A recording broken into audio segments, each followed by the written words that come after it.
Hello, hello.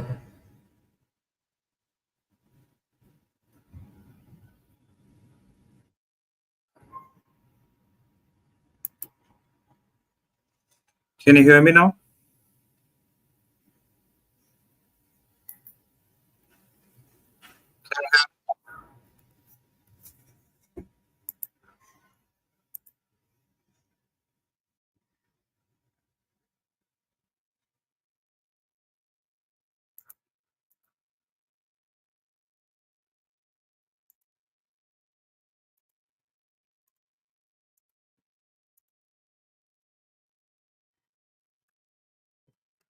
Hello.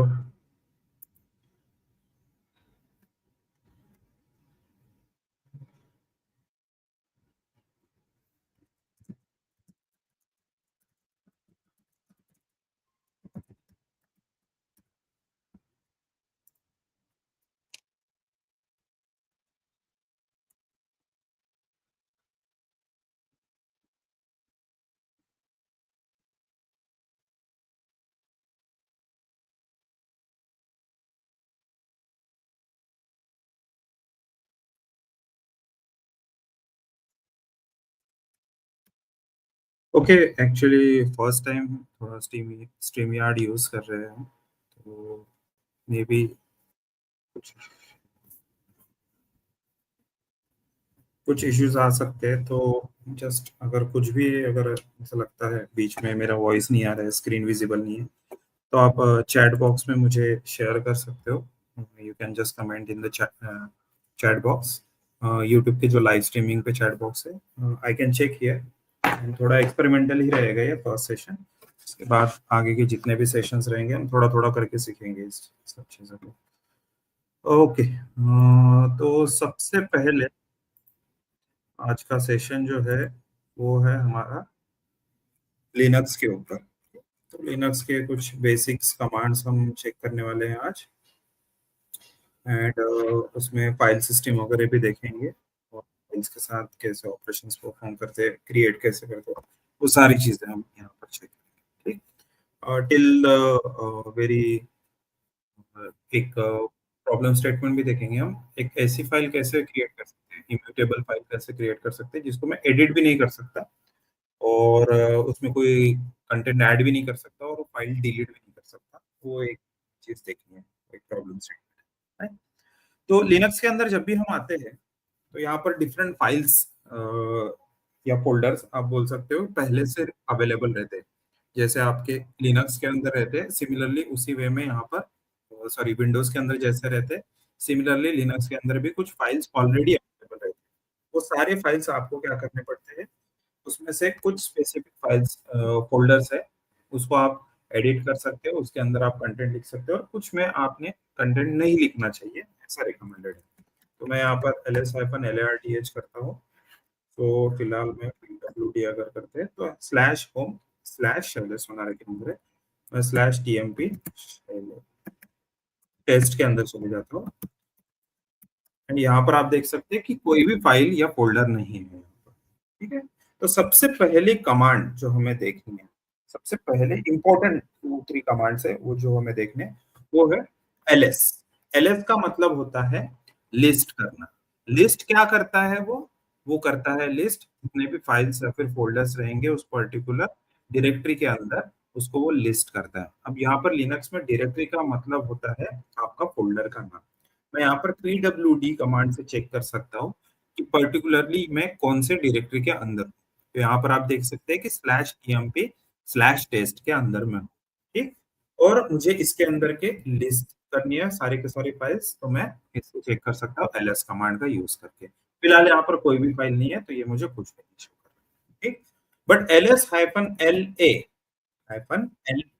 अगर मैं करता हूँ, तो सबसे पहले एल करते हैं, ये लिस्ट फॉर्मेट में दिखाता है। फिलहाल तो यहाँ पर कोई भी फाइल या फोल्डर नहीं है, इसलिए ये जीरो काउंट दिखा रहा है।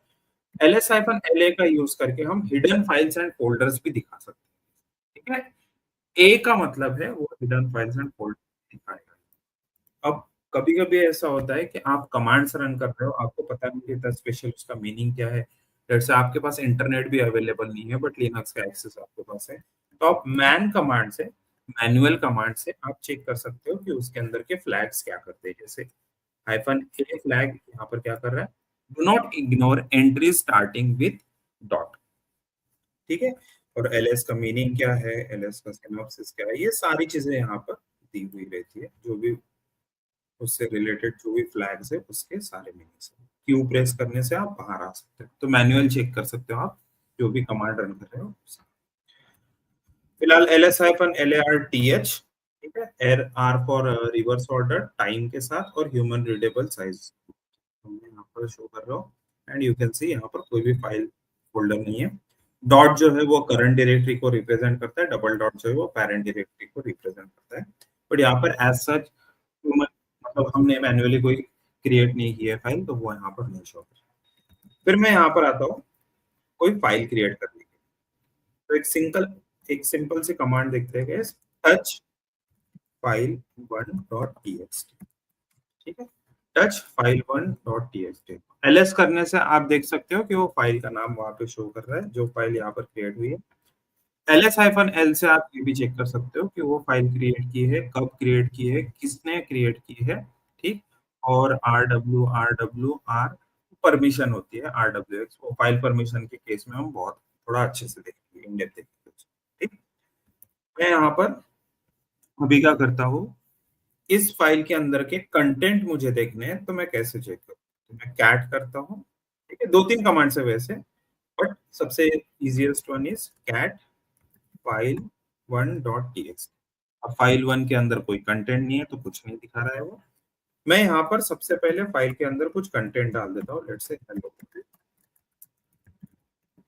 One dot TXT. तो एको हेलो वर्ल्ड, सबसे पहले तो एको का मीनिंग क्या होता है वो देख लेते हैं, हेलो वर्ल्ड। तो एको का मतलब होता है लिनक्स कमांड शेल में, एको का मतलब होता है कि एको के सामने आप कोई भी स्ट्रिंग रख दो, कोई भी नंबर्स वगैरह रख दो, कुछ भी अगर उसमें पैरामीटर्स पास करते हो तो वो एज इट इज वहां पर प्रिंट कर देता है। मैं यहाँ पर 1 2 3 ये रखता हूँ, 1 2 3 प्रिंट कर दिया। Let's say echo code inside academy, ठीक है। तो वो कोड इनसाइड एकेडमी उसने प्रिंट कर दिया। मतलब कैसे, एको के सामने आप कोई भी स्ट्रिंग्स रख दो तो वो एज इट इज उसको प्रिंट कर देगा। बट ये पर्टिकुलर स्ट्रिंग को मुझे किसी फाइल में रिडायरेक्ट करना है, ये जो सिंबल है इसको बोलते हैं रिडायरेक्ट करना है, ग्रेटर देन सिंबल या फिर arrow symbol, arrow more precisely you can say arrow in this case. So hello world, जो भी एको हेलो वर्ल्ड है उसको मुझे फाइल में राइट करना है, फाइल में रिडायरेक्ट कर देना है। तो जो भी यहाँ पर प्रिंट होने वाला था स्क्रीन पे वो सब कुछ फाइल में चलेगा। अब यहाँ पर करते हैं कैट और फाइल वन में देखते हैं क्या होगा। तो आप देख सकते हो कि फाइल वन में हेलो वर्ल्ड चल, ठीक। जस्ट अ सेकंड चेक कर लेता हूँ कि स्ट्रीमिंग प्रॉपर्ली चल रहा है या नहीं, ठीक है। ओके, अब तक स्क्रीन के ऊपर प्रॉपर्ली दिख रहा है, fine. So next thing is, अब ये थोड़ा सा रिडायरेक्ट वाला जो चीज है उसको थोड़ा अच्छे से समझते हैं, ठीक।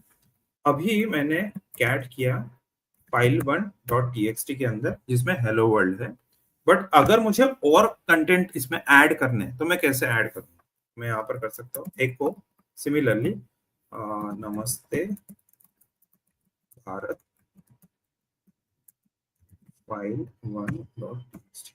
अब करते हैं cat file one dot, but यहाँ पर ओवरराइड हो गया गाइस। आप देख सकते हो कि पहले इसमें हेलो वर्ल्ड था, फिर मैंने एको नमस्ते Bharat redirect to file one dot TXT किया, तो ये कैट करने के बाद मतलब उसके अंदर के कंटेंट ओवरराइड हो गए, हेलो वर्ल्ड गायब हो गया। ऐसा अगर नहीं करना है आपको तो आप क्या कर सकते हो, आपने सिर्फ एक सिंपली क्या करना है, डबल एरो प्रेस कर देना, ठीक है। डबल एरो अगर आप रखते हैं तो इसका मतलब है कि वो कंटेंट ओवरराइड नहीं होंगे, अपेंड होंगे। तो कंटेंट ओवरराइड नहीं होंगे, अपेंड होंगे। मैं कंट्रोल एल, एक और कमांड देख लेते, क्लियर, क्लियर से क्लियर स्क्रीन हो जाएगा, आप डायरेक्टली ऐसा कंट्रोल प्लस एल भी प्रेस कर सकते हो, उससे भी क्लियर हो जाएगा, ठीक है। कंट्रोल एल से मैं कैट करता हूँ फाइल वन डॉट टीएक्सटी, आप देख सकते हो कि कंटेंट अपेंड हो गए हैं, इस बार ओवरराइड नहीं किया उसे, ठीक।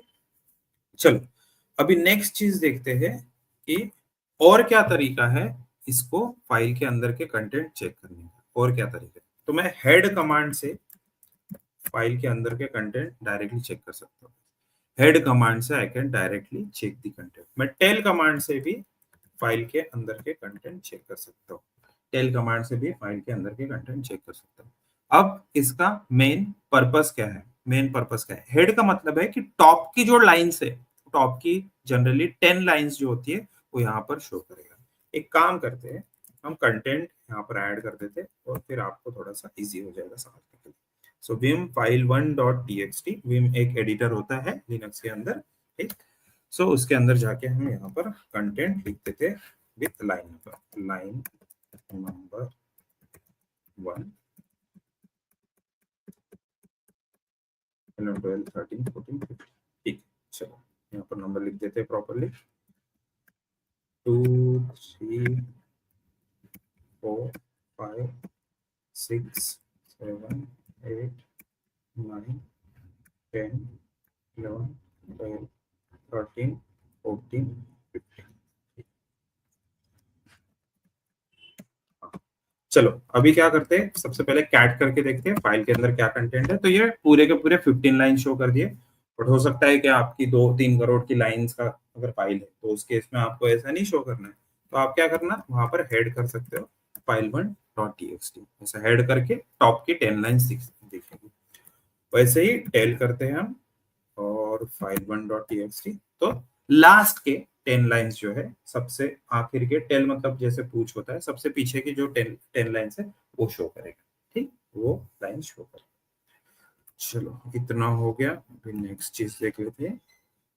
हाँ, और एक चीज, जैसे आपको लेट से बहुत बड़ी फाइल से लेकिन ओपन करना है, एटलीस्ट फाइल को ओपन करना है, तो आप क्या कर सकते हो गाइस, आप लेस कमांड का यूज करके फाइल को ओपन कर सकते हो। और लेस कमांड का यूज करके आप जनरल बाइनरी फाइल्स, कुछ बाइनरी फाइल्स यहाँ पर भी लेस कमांड से भी आपके मतलब ओपन हो जाएगी और कंटेंट शो कर सकते हो। तो आप देख सकते हो कि मैं इसका यूज करके, लेस का यूज करके यहाँ पर फाइल के अंदर के कंटेंट देख पा रहा है, ठीक। फाइल से बाहर निकलना है तो आप क्यू प्रेस कर सकते हैं, ठीक। बहुत बड़ी फाइल है तो आप लेस का यूज करके, तो कम से कम कमांड, कम से कम जो चीजें हैं वहां पे कंटेंट आपको स्क्रीन के ऊपर शो करेगा, एंड उससे आप फिर पूरी की पूरी फाइल भी पार्स कर सकते हो या फिर ट्रैवर्स कर सकते हो पूरी की पूरी फाइल। जैसे लेस कमांड है वैसे देख लेते हैं मोर कमांड भी है क्या। ओके, मोर कमांड भी यहाँ पर अवेलेबल है, बट जनरली मैंने डेवलपमेंट में या फिर as a full stack developer most of the time less command use किए, मोर कमांड हम generally use.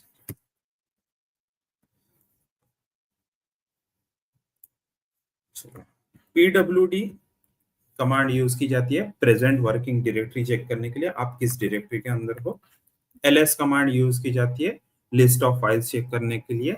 Man command use की जाती है मैनुअल चेक करने के लिए, ठीक है। मैन कमांड यूज की जाती है मैनुअल चेक करने के लिए।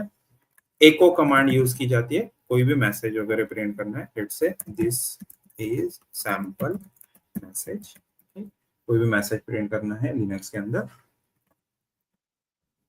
क्लियर कमांड यूज की जाती है स्क्रीन को क्लियर करने के लिए, उसका शॉर्टकट है कंट्रोल एल, कंट्रोल एल का यूज करके आप क्लियर कर सकते हैं।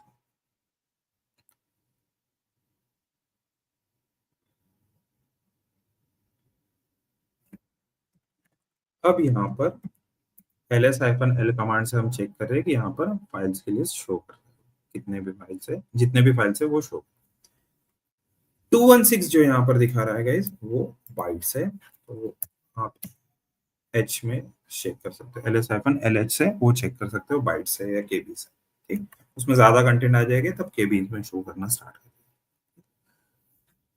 अब अगर मुझे इस फोल्डर से बाहर आना है, ठीक है, तो चेंज डायरेक्टरी का आप यूज कर सकते हो, cd स्पेस डॉट डॉट, तो पेरेंट डायरेक्टरी में आ गया मैं, pwd करते हैं तो मैं tmp के अंदर आ गया। बट मुझे फिर से अगर उसमें टेस्ट में जाना है तो cd स्पेस टेस्ट करूंगा मैं।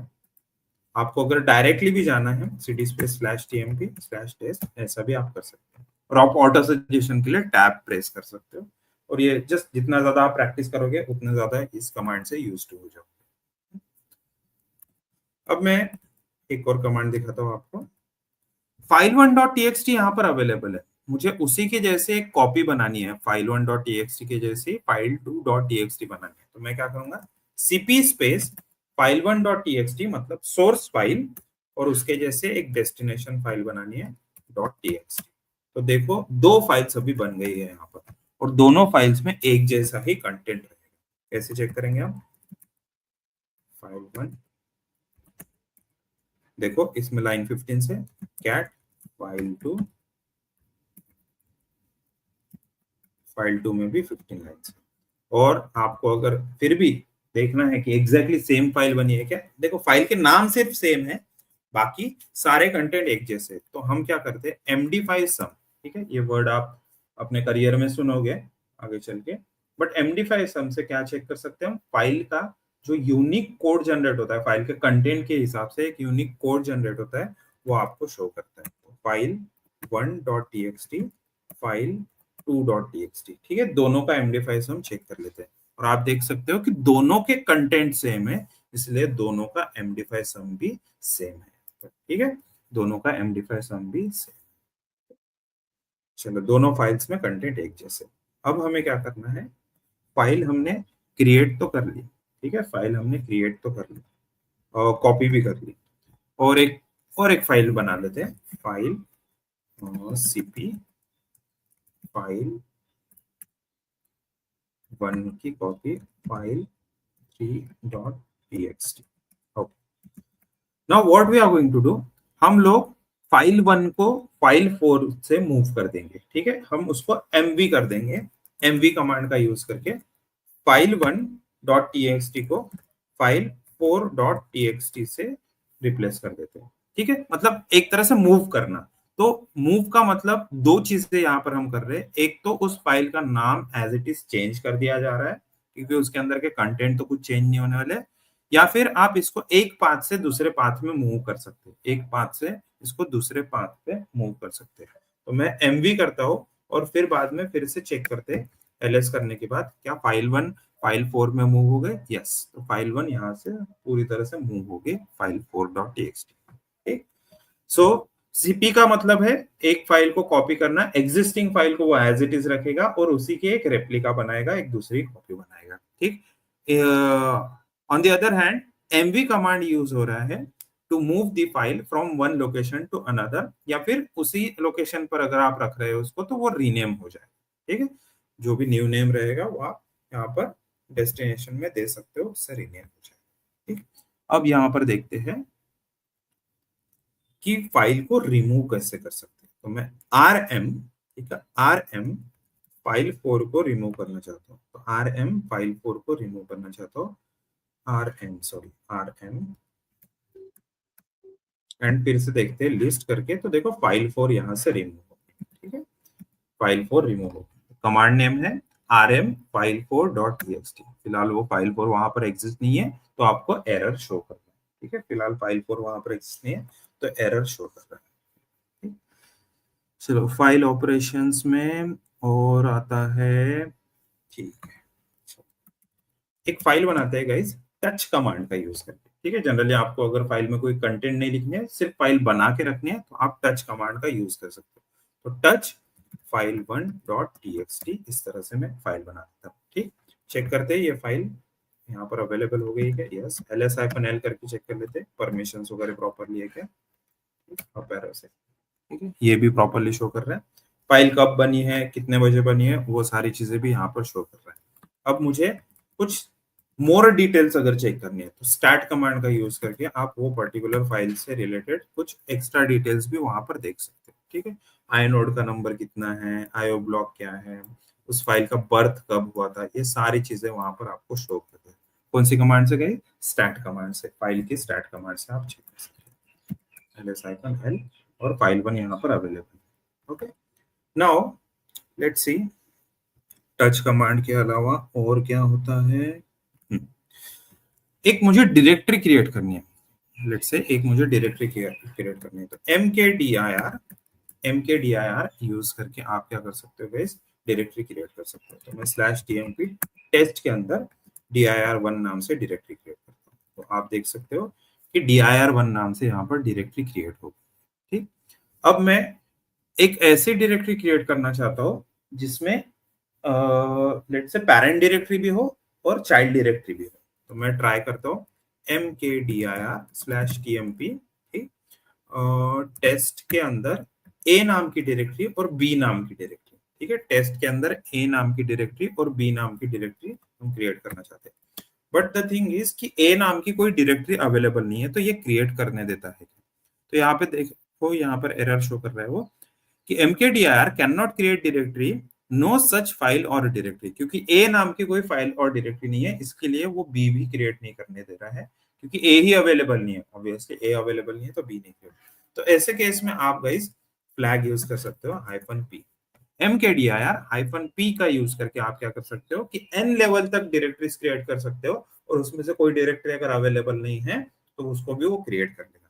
तो अभी -p से क्रिएट कर लेते हैं एंड देखते हैं ए नाम की डायरेक्टरी अवेलेबल है क्या यहाँ पर।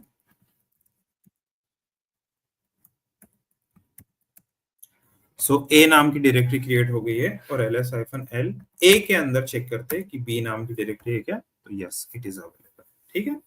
ls-larth,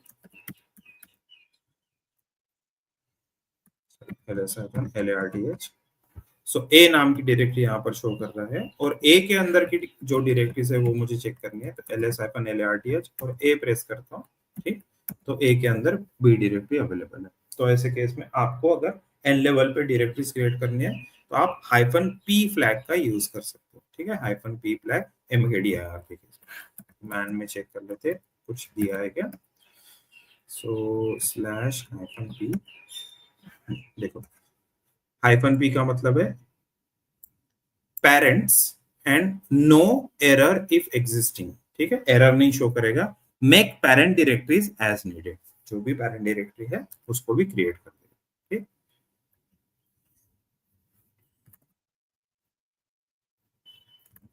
अब मुझे एक डायरेक्टरी को रिमूव करना है, ठीक, यहाँ पर ए नाम की डायरेक्टरी, पहले dir1 को रिमूव करते हैं। तो मैं यहाँ पर rm-f, ठीक है, rm-rf dir1, ठीक है। थोड़ा सा रिस्की रहता है गाइज ये कमांड, तो हमेशा चेक कर लेना प्रॉपरली rm कमांड रन करने से पहले, ठीक, कि हम प्रॉपरली उसी को डायरेक्टरी को रिमूव कर रहे हैं, ठीक। सो ये रिमूव हो गया, एंड सिमिलरली ए कमांड का यूज करके rm स्पेस ए, तो कैन नॉट रिमूव ए, सिर्फ rm से काम नहीं चलेगा, -r भी डाल के देखते, -r डाला तो उसने रिमूव कर दिया। -r का मतलब वो रिकर्सिवली जाके रिमूव कर रहा है, ठीक है। बट जनरली हम rm-rf is the most common command we use while removing the directory, ठीक है, while removing the directory। चलो हमने फाइंड ls देख लिया, cd देख लिया, pwd देख लिया, cp देख लिया, mv देख लिया, rm भी कमांड देख ली, फिर बाद में mkdir कमांड देखा हमने, टच कमांड देखा हमने, cat कमांड देखा, लेस कमांड देखा, मोर देखा, हेड देखा, टेल देखा, ठीक। अब सर्चिंग से रिलेटेड कुछ कमांड देख लेते, फाइंड, लोकेट एंड ग्रेप, ये तीन जो कमांड्स है बहुत ज्यादा यूज होते हैं, तो ये कमांड हम देख लेते हैं, ठीक है। लेट्स से पहले फाइल्स कितने, ओके, vim फाइल 3, यहाँ पर हम कुछ रख देते हैं, कुछ कंटेंट रख देते हैं, लेट्स से भारत, ठीक है, यहाँ पर भारत रखते हैं। अब मेरे पास गाइस इतने फाइल्स है, मुझे इन सभी फाइल्स में चेक करना है कि कौन कौन से फाइल में भारत लिखा हुआ है, ठीक है, कौन कौन से फाइल में भारत लिखा हुआ है। तो वो अगर मुझे चेक करना है तो मैं कैसे चेक करूंगा गाइस, मैं चेक करूंगा ग्रेप कमांड का यूज करके, ग्रेप फाइल, फाइल भी नहीं, ग्रेप स्पेस देकर कौन सा वर्ड सर्च करना है, अब क्या सर्च करना है, ठीक है, और फिर कौन से डायरेक्टरी में सर्च करना है, एंड कुछ फ्लैग्स जैसे कि केस सेंसिटिव रहना चाहिए या नहीं। सो INRL जनरली हम ये फ्लैग्स देते हैं, आई का मतलब केस इनसेंसिटिव, एन का मतलब नंबर शो करेगा, आर का मतलब रिकर्सिवली सर्च करके, एंड एल का मतलब वो लिस्ट, ठीक है, लिस्ट शो करेगा। तो फिलहाल ग्रेप ऐसा कोई सर्च कीवर्ड हमने देखा जिसमें सर्च मतलब एक सर्च वर्ड देखा जो फाइल्स में है या नहीं है, एंड देन डॉट मतलब करंट डायरेक्टरी के अंदर यहाँ पर आप पूरा पाथ भी दे सकते हो, /tmp टेस्ट, फिर भी नहीं शो कर रहा, ठीक है। मतलब सर्च नाम का कोई वर्ड यहाँ पर अवेलेबल नहीं है, ठीक। अब यहाँ पर देखते हैं भारत नाम का कोई वर्ड है, ठीक, भारत नाम का कोई वर्ड। तो देखो इसको गाइज एक फाइल में ये वर्ड मिला है और फाइल का नाम है file3.txt। अब सिर्फ और सिर्फ लिस्ट मत शो कर, ठीक है, एल का मतलब लिस्ट शो कर रहा था, कंटेंट भी शो कर रहा, एल फ्लैग निकाल दूंगा वो कंटेंट भी शो करना स्टार्ट करेगा। तो देखो 9 नंबर लाइन के ऊपर भारत नाम का कंटेंट है। अब एन अगर मैं रिमूव कर देता हूँ तो देखो वो लाइन नंबर नहीं शो कर रहा है, सिर्फ जहां पर भी भारत लिखा हुआ है वो भारत वाली लाइन शो कर रहा है। और देखते हैं, कैपिटल बी लिखता हूं फाइल में जाकर विम file3.txt, यहाँ पर मैं कैपिटल भारत लिखता हूँ। अभी चेक करते हैं कि ये प्रॉपरली शो कर रहा है। तो भारत ओके, केस इनसेंसिटिव है। अब मैं आई निकाल देता हूँ, तो देखो आई अगर मैंने निकाल दिया तो यहाँ पर देखो भारत सर्च नहीं कर रहा है। तो आई का मतलब है कि आप केस इनसेंसिटिव मतलब केस चेक मत करो, जस्ट वर्ड को फाइंड आउट करो, ठीक। अगर आप आई निकाल देते हो तो आपको शायद एग्जैक्ट वर्ड पर फाइंड आउट करना पड़ेगा। क्या करना पड़ेगा कि एग्जैक्ट वर्ड फाइंड आउट करना पड़ेगा, तब आपको वो शो करेगा, ठीक है। मतलब केस भी मैच करवाना पड़ेगा। So the best flags are INRL, ठीक है। इस तरह से आप दे दोगे तो आपका काम हो जाएगा, ठीक है। आप चाहे स्मॉल में लिखो, कैप्स में लिखो, और जनरली जिस फोल्डर के अंदर हम सर्च करते हैं उस फोल्डर के अंदर पहले चले जाते हैं और इस तरह से सर्च करते हैं, ठीक है। चलो ये हो गया वर्ड को सर्च करने का। अब लेट से मेरी फाइल का नाम है file3.txt, उसको थोड़ा सा कुछ डिफरेंट नाम दे देते हैं, लेट से MV। रीनेम करने के लिए गए file3.txt को मुझे रीनेम करना है, कोई एक यूनिक नेम देखते हैं, लेट्स से फाइल 3 और अंडरस्कोर आज की डेट दे देते हैं 40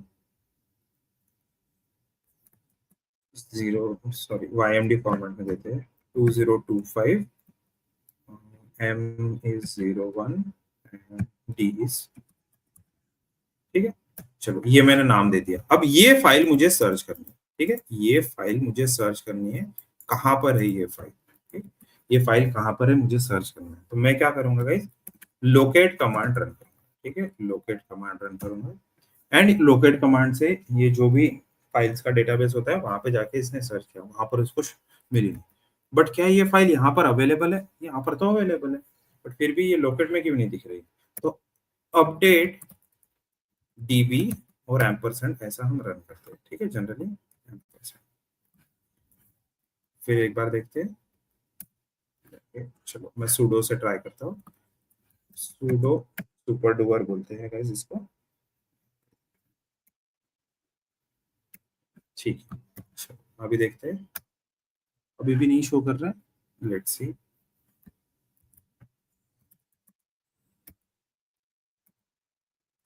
चलो स्टॉप हो गया। अच्छा लोकेट चल भी रहा है या नहीं चल रहा है वो चेक कर लेते हैं।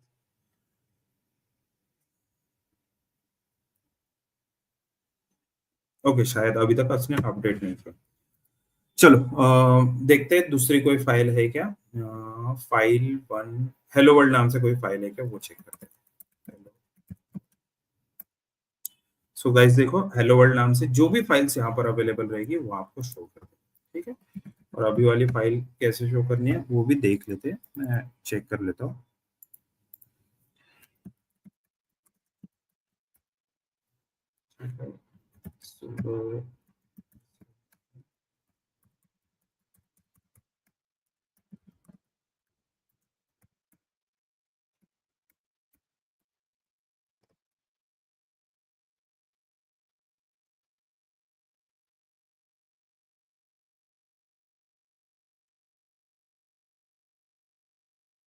अपडेट डीबी करने के लिए गाइज आपको, ठीक है अभी तो डन हो गया।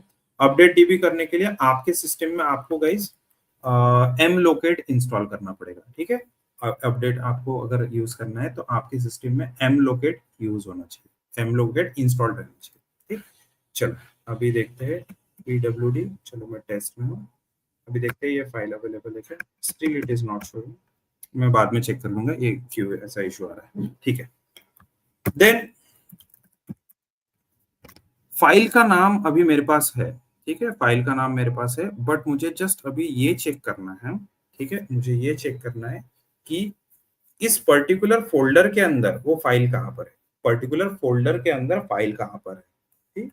तो वो फाइल को कैसे चेक कर सकते हैं कि किसी पर्टिकुलर फोल्डर के अंदर वो कहाँ पर है। लेट्स से मैं यहाँ पर mkdir करता हूँ ए नाम का डायरेक्टरी और उसमें मूव कर देता हूँ आपकी फाइल फाइल थ्री को ए नाम के डायरेक्टरी के अंदर मूव कर देता हूँ। अब देखो यहाँ पर डायरेक्ट दिख नहीं रही है, शायद ऐसा हो सकता है कि वो फाइल बहुत अंदर हो, तो ऐसे केस में आप फाइल को कैसे सर्च कर सकते हो, तो आपके पास कमांड होती है गाइस फाइंड, ठीक है, फाइंड कमांड से आप सर्च कर सकते हो, इसमें करंट डायरेक्टरी में सर्च करना है, ठीक है, हाइफन नेम, ठीक है, नेम फाइल का नेम क्या होना चाहिए एंड देन फाइल का नाम, तो इससे वो प्रॉपरली आपको शो करता है कि किस पर्टिकुलर डायरेक्टरी के अंदर वो फाइल है, ठीक है। यहाँ पर थोड़ा चेंज कर देते हैं 2025, ठीक है 25, ओके, अभी चेक करते हैं तो अभी नहीं शो कर रहा है, बट इसके साथ एस्टेरिस्क मार्क या फिर आप बोल सकते हैं वाइल्ड कार्ड कैरेक्टर्स अप्लाई करके देखते हैं अभी ये शो करता है क्या, तो आप देख सकते हो कि हाँ उससे मैचिंग अगर फाइल है तो भी वो शो कर रहा है, उससे मैचिंग अगर फाइल है तो भी शो कर रहा है, ठीक। मैं एक काम करता हूँ फाइल 3 की जगह फाइल स्टार्ट कर देता हूँ और देखते हैं अभी कहाँ कहाँ पर शो कर रहा है। Parts must be preceding with file to hyphen name possible unquoted pattern after predicted, ठीक है, एक बार चेक करते हैं गाइस, तो डबल कोड के अंदर मैंने रख दिया, तो जितने भी मैचिंग फाइल्स है वो वहां पर शो करना स्टार्ट कर दिया। तो फाइंड कमांड से आप किसी स्पेसिफिक फोल्डर के अंदर कोई फाइल अगर चेक करनी है तो उससे आप क्या कर सकते हो, चेक कर सकते हो कि कितने जगह वो पर्टिकुलर फाइल अवेलेबल है, ठीक है, या फिर आपको स्पेसिफिक फाइल का नाम पता है तो आप पूरा फाइल का नाम वहां पे मेंशन कर देना और वो बता देगा कि कहाँ कहाँ पर वो फाइल अभी अवेलेबल है, ठीक है। सो जस्ट ये फाइल से रिलेटेड कुछ बेसिक कमांड्स थी, जैसे कि ls cd pwd cp mv command rm command mkdir command, फिर टच कमांड कैट का यूज करके आप कंटेंट देख सकते हो, लेस मोर हेड टेल का यूज करके, find command, locate command, locate मतलब थ्रू आउट द सिस्टम आप उसको सर्च कर सकते हो फाइल को, और आपको अगर फाइल किसी पर्टिकुलर डायरेक्टरी में सर्च करनी है तो आप फाइंड कमांड से उसको चेक कर सकते हो, ठीक। फिर आता है आपका ग्रेप कमांड, ग्रेप कमांड से आप कोई भी वर्ड सर्च कर सकते हो किसी पर्टिकुलर फोल्डर के अंदर वो वर्ड कौन कौन से फाइल्स में अवेलेबल है, ठीक है, ये वाला कमांड आप यूज कर सकते हो, ठीक है। फिर बाद में आता है गाइस आपका फाइल परमिशन, ठीक है, so file permission would be the last topic of this session, ठीक। तो फाइल के परमिशंस कैसे हम चेक कर सकते हैं वो चीज देखो गाइस, यहाँ पर अभी दिया हुआ है कि फाइल वन जो है, फाइल वन को देखते हैं, हाँ ls-larth फाइल वन, तो फाइल वन को आप देख सकते हो यहाँ पर कुछ परमिशंस दी हुई है, तो ये परमिशंस क्या क्या होती है, यहाँ पर हैश देकर एज इट इज रखते हैं, तो ये पहला हाइफन दिख रहा है ना, इसको बोला जाता है डायरेक्टरी या फिर फाइल, ठीक है, आपको हाइफन दिखता है तो वो डायरेक्टरी या फिर फाइल होती है, यहाँ पर लिख देता हूँ डायरेक्टरी, और ठीक। सेकंड जो होता है RWX, ये वाला जो फ्लैग होता है RW, यहाँ पर जनरली X भी रहता है, तो इसका मतलब होता है कि ये सेकंड RWX जो होता है वो होता है किसके लिए, ओनर के लिए, ठीक है, वो होता है ओनर की परमिशन। सेकंड मतलब पहला तो हाइफन हो गया, सेकंड जो फ्लैग्स का चंक है वो होता है ओनर के लिए, सेकंड RWX यहाँ पर होता है ओनर ग्रुप के लिए, ठीक है, ग्रुप के लिए, एंड थर्ड थर्ड यहाँ पर होता है RWX फॉर अदर्स, ठीक है, जो भी उस नेटवर्क में रहेंगे अदर उन मेंबर्स के लिए, वो मेंबर्स यहाँ पर उस फाइल के ऊपर कुछ ऑपरेशन परफॉर्म कर सकते हैं, ठीक है, और फाइल, ठीक है, फाइल और तो यहाँ पर आप देख सकते हो इस तरह का सिंटैक्स होता है जनरली परमिशन से रिलेटेड। अब यहाँ पर कोई डायरेक्टरी है क्या? हाँ, देखो ls-l-arth ए नाम की डायरेक्टरी है, तो उसके केस में, ठीक है, ए के केस में आप देख सकते हो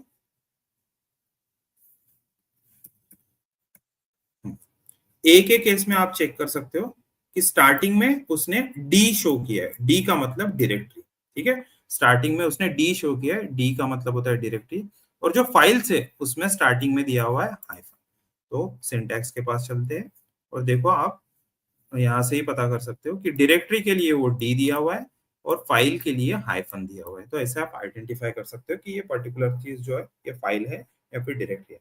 फिर ये जो है सेकंड जो चंक होता है RWX का, RWX मतलब रीड राइट एग्जीक्यूट। तो यहाँ पर अगर हाइफन दिया इन परमिशंस में, अगर हाइफन मिला तो उसका मतलब कि हाइफन का मतलब है कि वो परमिशन नहीं है उसको। जैसे रीड की है परमिशन, यहाँ पर राइट की है, ठीक है, फाइल 2 को फाइल 1 को रीड की राइट की परमिशन है, वो भी ओनर को, बट एग्जीक्यूटेबल परमिशन नहीं है। एग्जीक्यूटेबल परमिशन मैं दिखा दूंगा कि कैसे देते हैं, ठीक, बट एग्जीक्यूटेबल परमिशन नहीं है। वैसे ही ओनर के बाद आता है ग्रुप, तो ग्रुप के लिए भी रीड है राइट है लेकिन एग्जीक्यूटेबल नहीं, और अदर्स के लिए तो रीड है सिर्फ और राइट भी नहीं है, और एग्जीक्यूटेबल परमिशन भी यहाँ पर नहीं दी हुई है, ठीक है, रीड राइट, रीड है सिर्फ लेकिन राइट और एग्जीक्यूटेबल परमिशन नहीं दी हुई है, ठीक है। तो अभी हम क्या करेंगे गाइस, एक फाइल लेंगे फाइल 1 और उसकी परमिशन चेंज करेंगे। तो ch मॉड मतलब चेंज और मॉडिफिकेशन ऐसा बोल सकते हैं, देख लेते हैं मैन में क्या लिखा हुआ। So change file mode bits, ठीक है, चेंज फाइल मोड बिट्स, इसका फुल फॉर्म है चेंज फाइल मोड बिट्स। तो ये बिट्स होते हैं जनरली, ये these are nothing but bits. तो मैं इसको अभी क्या करना चाहता हूँ कि तीनों को भी, चाहे वो ओनर हो, ग्रुप हो, या फिर ओनर मतलब जिसने फाइल क्रिएट की है, ओनर हो, ग्रुप हो, या फिर अदर्स जो भी उस नेटवर्क में है, सब लोग इसको क्या कर सकते हैं, सब लोग इसको एग्जीक्यूट कर सकते हैं। तो ch mod hyphen sorry plus x, ठीक है, प्लस एक्स और फाइल 1.txt, प्लस एक्स मतलब सभी के सभी लोग उसको क्या कर सकते हैं, एग्जीक्यूट कर सकते हैं। तो यहाँ पर आप देखो पहले इसकी परमिशन थी RW और R, अभी इसकी परमिशन है RWX, ठीक है। वैसे ही अगर मुझे रिमूव करनी है परमिशन, तो मैं यहाँ पर प्लस की जगह माइनस कर दूंगा, ठीक, तो उसकी परमिशन क्या हो जाएंगे, रिमूव हो जाएंगे। मैं उसकी राइट परमिशन रिमूव करना चाहता हूँ, तो मैं क्या करूंगा यहाँ पर सॉरी -W, तो कोई भी उसको राइट नहीं कर पाएगा, ठीक, अभी कोई भी उसको राइट नहीं कर पाएगा, सिर्फ रीड की परमिशन।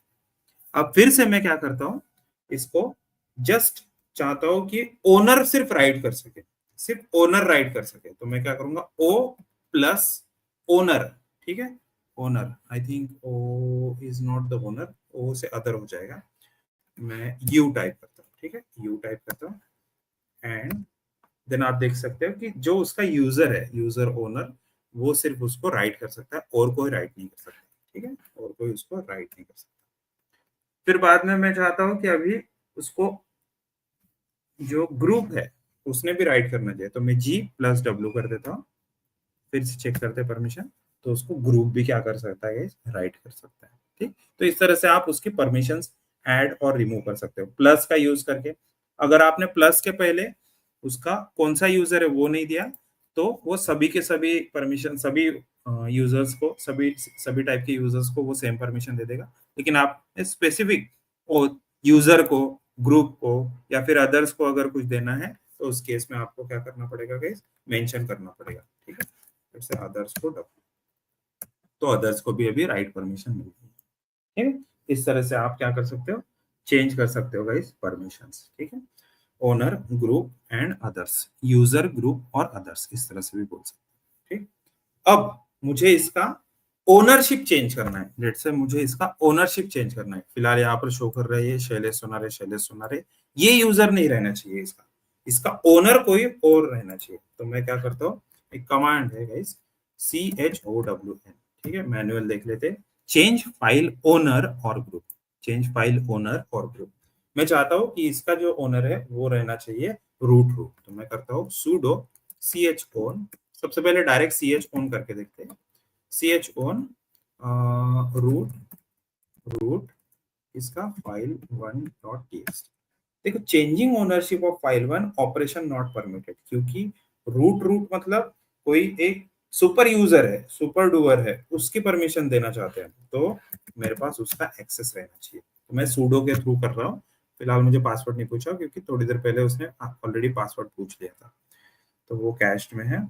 अब मैं फिर से चेक करता हूँ, तो आप देख सकते हो कि अभी इसका जो ओनर है, अभी इसका ओनर जो है वो रूट रूट हो गया है। ठीक, तो अगर इसका ओनर रूट है, ठीक है, अगर इसका ओनर रूट है, फाइल 1.txt का ओनर अगर रूट है अभी, तो क्या मैं इसमें चेंजेस कर सकता हूँ? आप देख,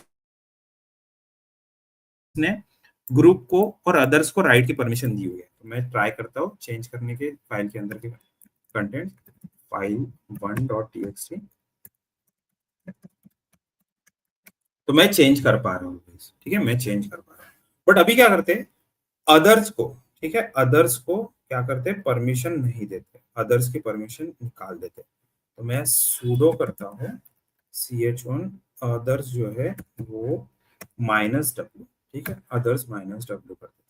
अब देखते हैं कि अदर्स को परमिशन है क्या। देखो, अदर्स को कोई परमिशन नहीं है गाइस राइट करने की। अब फिर से एक बार ट्राई करते हैं फाइल1 को एक्सेस करने का। तो यहाँ पर देखो, रीड ओनली मोड में ही ओपन हो गया, वो मुझे राइट तो करने ही नहीं देगा। देखो, यू कैन नॉट राइट, ठीक है, :w।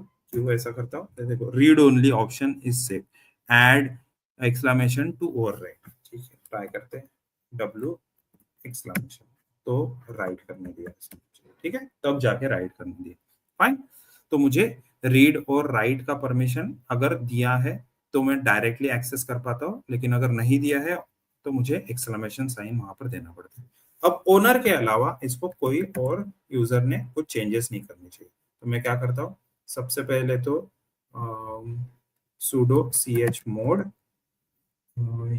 यूजर को +rwx, फिर file1.txt,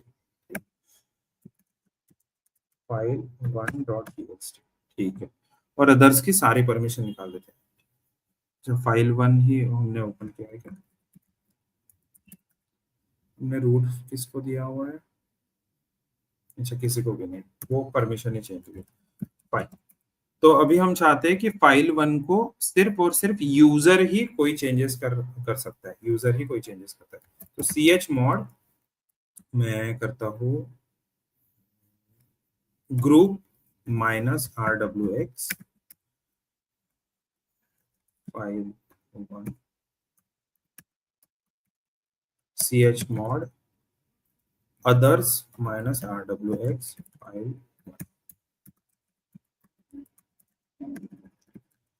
file1.txt, ठीक है, सिर्फ ओनर ही यहाँ पर जो चीज है वो कर सकता है।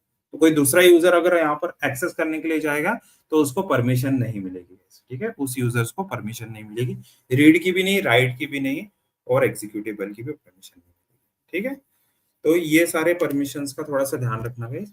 अब एक हम यहाँ पर एक ऐसी फाइल बनाना चाहते हैं जो फाइल को यूजर भी, अगर ओनर भी चाहे तो उसको चेंज ना कर सके, चाहे रूट यूजर क्यों ना हो। ऐसी एक फाइल बनाना चाहते हैं जिसको यूजर भी चेंज ना कर सके, ग्रुप भी चेंज ना कर सके, और अदर्स भी चेंज ना कर सके, और रूट भी रहा तो भी उसको वो चेंज ना कर सके। तो ऐसी कौन सी कमांड है, ठीक है, जिसको हम ऐसा कर सकते हैं। तो मैं फाइल का नाम पहले दे देता हूँ, विम, फाइल का नाम दे देते हैं इम्यूटेबल, immutable.txt।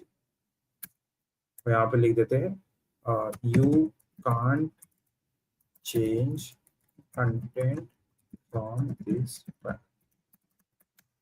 ओके, फिलहाल मेरे पास इम्यूटेबल है, कैट इम्यूटेबल, ये वाले फाइल के कंटेंट है। ठीक, सो ls-l इम्यूटेबल, इसके परमिशन rw ठीक है, rw और r, ये है। तो इम्यूटेबल फाइल को मैं कैसे क्या चेंजेस कर सकता हूँ, उसमें क्या फ्लैग्स मुझे डालने पड़ेंगे जिसकी वजह से वो फाइल के कंटेंट्स में बाद में कभी भी चेंज ना कर सकूं। ठीक है, चलो देखते हैं कौन सी कमांड है उसके लिए, वो चेक करते हैं। सबसे पहले चेक करते हैं कि इसके एट्रीब्यूट क्या है। ls आई थिंक ATTR और इम्यूटेबल। इसमें e नाम का ऐसा एट्रीब्यूट है। अब क्या करते हैं, इसका एट्रीब्यूट एडिटेबल है फिलहाल। CHATTR चेंज एट्रीब्यूट हम क्या करते हैं, चेंज एट्रीब्यूट करते हैं और प्लस आई इम्यूटेबल कर देते हैं उसको, इस फाइल को। ठीक है, आई से इम्यूटेबल। अब एंटर करते हैं, operation not permitted while setting flags immutable, तो इसको सुडो के साथ देना पड़ेगा, सुडो। ठीक है, सुडो का साथ दे दिया।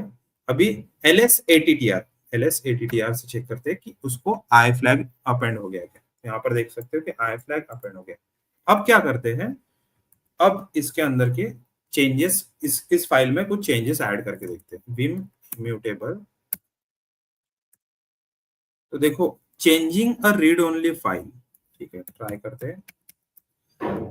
इंसर्ट मोड, यहाँ पर this is line, right quit करते हैं। तो राइट क्विट मुझे करने नहीं दे रहा है, एक्सक्लेमेशन साइन ऐड करने के लिए बोल रहा है। देखते हैं एक्सक्लेमेशन से करने देता है क्या। राइट क्विट, एक्सक्लेमेशन से भी मुझे कुछ चेंज नहीं करने दे रहा है वो, एक्सक्लेमेशन से भी मुझे कुछ चेंज नहीं करने दे रहा है। मैं क्विट करता हूँ जस्ट बाहर निकलने के लिए, अंडू करके क्विट करता हूँ बाहर निकलने के लिए। जबकि आप देख सकते हो गाइस, ls-l इम्यूटेबल, इम्यूटेबल का ओनर मैं हूं, मैं ही उसको ओपन कर रहा हूं। परमिशन भी आप देख सकते हो कि RW मेरे लिए राइट परमिशन भी है, फिर भी मैं उसको चेंज नहीं कर पा रहा हूँ। ठीक है, फिर भी मैं उसको चेंज नहीं कर पा रहा हूँ, इसके अंदर के कोई भी कंटेंट में चेंज नहीं कर पा रहा हूँ। ठीक, मुझे अलाउ ही नहीं कर रहा है, एक्सक्लेमेशन के साथ या फिर किसी भी और चीज के साथ अलाउ नहीं कर रहा। तो ऐसा क्यों, क्योंकि हमने उसका एट्रीब्यूट चेंज कर दिया। ठीक है, LSATTR, ठीक है, LSATTR, और मैं फाइल का नाम देता हूँ मेरे इम्यूटेबल फाइल। तो यहाँ पर देखो आई फ्लैग अपेंडेड है, जिसकी वजह से नॉर्मली किसी भी यूजर के लिए या फिर कोई ऐप के थ्रू भी आप एडिट करना चाहो तो एडिट नहीं हो सकता। ट्राई करके देखते हैं एको से कुछ अपेंड होता है क्या डायरेक्टली टर्मिनल के थ्रू। तो हेलो वर्ल्ड इम्यूटेबल, तो ये ऑपरेशन नॉट परमिटेड, ठीक है, ऑपरेशन नॉट परमिटेड बोल रहा है। तो आप क्या कर सकते हो guys, LSATTR sorry CH change attribute का यूज करके प्लस आई इम्यूटेबल बना सकता हूँ। अब मैं माइनस आई करना चाहता हूँ एंड देखते हैं फिर उसके बाद ऑपरेशन परफॉर्म करने देता है क्या। बाय द वे इसको सूडो की जरूरत पड़ती है। और पहले देख लेते हैं LSATTR, चलो आई फ्लैग तो उसका चले गया। अब देखते हैं ये कंटेंट में ऐड कर सकता हूँ क्या। अब जाके मुझे अलाउ कर रहा है वो कंटेंट ऐड करने के लिए। ठीक है, हेलो वर्ल्ड कंटेंट यहाँ पर मैं ऐड कर रहा हूँ। ठीक है, इस तरह से क्या कर सकते हो आप गाइस, एक ऐसी फाइल क्रिएट कर सकते हो जो नॉर्मली आप, आपके पास एक्सेस है, सूडो एक्सेस है, तो आप उसको क्रिएट तो करके रख सकते हो, लेकिन और कोई यूजर उसको, यूजर या फिर ऐप या फिर कोई प्रोग्रामेटिकली भी उसको एडिट भी नहीं कर सकता, उसमें कोई कंटेंट ऐड भी नहीं कर सकता। हाँ, एक और चीज देखनी है कि वो डिलीट कर सकता है क्या। ठीक है, डिलीट कर सकता है क्या। तो सबसे पहले चेंज ATTR प्लस आई, चलो इम्यूटेबल फाइल है LSATTR इम्यूटेबल, चलो आई फाइल्स। ठीक है, अब मैं इसको रिमूव करना चाहता हूँ, RM सबसे पहले इम्यूटेबल, तो कैन नॉट रिमूव इम्यूटेबल, चलो इसको करते हैं RM-RF, फोर्सफुली इम्यूटेबल फाइल को डिलीट करना चाहते हैं, तभी भी नहीं हो रहा है। ठीक है, फिर एक काम करते हैं कि सूडो से ट्राई करके देखते हैं, सूडो से ट्राई करके देखते हैं। तो सूडो का यूज करके भी मुझे अलाउ नहीं कर रहा है, क्योंकि उसमें क्या फ्लैग लग गया है अभी, ATTR, उसमें आई फ्लैग लग गया है। ठीक है, तो ये इम्यूटेबल हो गई है अभी फाइल, अभी उसको कोई चेंज नहीं कर सकता। तो जनरली कैसा होता है कि आप कोई सॉफ्टवेयर बना रहे हो, ठीक, आपके क्लाइंट्स के लिए आप कोई सॉफ्टवेयर बना रहे हो और आप चाहते हो कि उसमें एक लाइसेंस नंबर या फिर कोई ऐसा ये रहे, क्या कहते हैं, आपको सिर्फ रीड करना है वो फाइल। ठीक है, तो let's say cat immutable read करना है, आपने उसको लेट्स से दे दिया लाइसेंस, 100 का लाइसेंस दे दिया, और वो वहां पर जाके कुछ चेंज करने का ट्राई करेगा। ठीक है, वहां पे जाके कुछ चेंज करने का ट्राई करेगा इम्यूटेबल फाइल को। मैं एमवी ट्राई करता हूँ इम्यूटेबल को, let's say license dot TX, तो मूव भी नहीं करने दे रहा है। तो आप ऐसी फाइल बना के रख देना जो क्लाइंट को LSATTR का उसको एक्सेस ना हो, ठीक है, रूट का एक्सेस ना हो, वो चेंज एट्रीब्यूट भी ना कर सके, और उस फाइल के अंदर आप लाइसेंस दे दो, लेट्स से 100 का काउंट दे दिया तो वो चेंज नहीं कर सकता कभी भी उस लाइसेंस को, ठीक। तो वो नहीं तो कैसा होगा, आप उसको उसके कंप्यूटर पे इंस्टॉल करके दे दोगे, और उसको अगर 100 से ज्यादा यूजर्स के लिए वो सॉफ्टवेयर चलाना है तो वो जाके मैन्युअली जाके वहां पे चेंज कर देगा। लेकिन वैसा अगर नहीं करवाना है उससे, तो आप क्या कर सकते हो, ऐसे फाइल बना देना जो कि इम्यूटेबल रहे, और उसमें आप काउंट डाल देना 100, तो उससे रीड तो हो जाएगा कि कितने लाइसेंस का है, वो रीड तो हो जाएगा, लेकिन उसमें कभी भी कोई एडिट नहीं कर पाएगा, या फिर वो फाइल कभी रिमूव भी नहीं कर पाएगा, उसमें मूव भी नहीं कर पाएगा। तो ऐसी चीज आप उसको दे सकते हो। सिर्फ सूडो यूजर अगर रहेगा, वो भी जब सूडो यूजर वहां पे एलएस चेंज एट्रीब्यूट करेगा, उसी केस में आपको वो फाइल के अंदर के कंटेंट चेंज करने देगा, ठीक। So that's it for today guys, आज के लिए इतना काफी है। मैं कुछ मतलब जो भी कमांड्स हमने रन किए, वो सारे के सारे कमांड्स आपको शेयर कर दूंगा, ठीक, डिस्क्रिप्शन में रख दूंगा, आप उसको फिर कभी भी रेफर कर सकते हो, and you can just practice on this commands, ठीक। बहुत सारे बेसिक्स कमांड्स है, आप इसको लिनक्स के ऊपर भी डायरेक्टली रन कर सकते हो, विंडोज के ऊपर विंडोज सब सिस्टम फॉर लिनक्स आता है, आप उस पर भी ये कमांड्स रन कर सकते हो। आप गिट बैश यूज कर सकते हो, उसमें भी मोस्टली कमांड्स रन हो जाती है। और फिर बाद में आपका जो है वर्चुअल मशीन्स, ठीक है, ओरेकल का VMware ऐसा फ्री में ही आता है, आप उसमें भी यूबंटू इंस्टॉल करके, या फिर रेड हैट लिनक्स इंस्टॉल करके, तो ये सारे सॉफ्टवेयर, हाँ रेड हैट में भी रॉकी लिनक्स काफी पॉपुलर है, तो रॉकी लिनक्स आप उसमें इंस्टॉल करके ये सारी चीजें प्रैक्टिस कर सकते हो। जितना ज्यादा आप हैंड्स ऑन प्रैक्टिस करोगे उतना ज्यादा यूज हो, ठीक। नेक्स्ट सेशन में और भी थोड़े बहुत एडवांस टॉपिक देखेंगे हम फाइल से रिलेटेड, ठीक। तो जैसे जैसे हम इसमें मतलब आगे बढ़ते जाएंगे, थोड़ी बहुत कॉम्प्लेक्सिटी वगैरह बढ़ते जाएगी, ठीक है। ऑटोमेशन से रिलेटेड प्रोग्राम, नेटवर्किंग से रिलेटेड चीजें देखेंगे हम, ठीक है, मॉनिटरिंग, सिस्टम मॉनिटरिंग से रिलेटेड, तो थोड़े थोड़े और टॉपिक्स इसमें देखते रहेंगे। चलो that's it for today guys. अगर आपको वीडियो अच्छा लगे तो वीडियो को लाइक करना, एंड कमेंट्स में लिखना आप और कौन कौन से सेशंस आगे देखना चाहते हो, ठीक है, और लाइक करना, शेयर करना, और सब्सक्राइब नहीं किया होगा चैनल को तो सब्सक्राइब करना। चलो thank you, I will see you in the next session.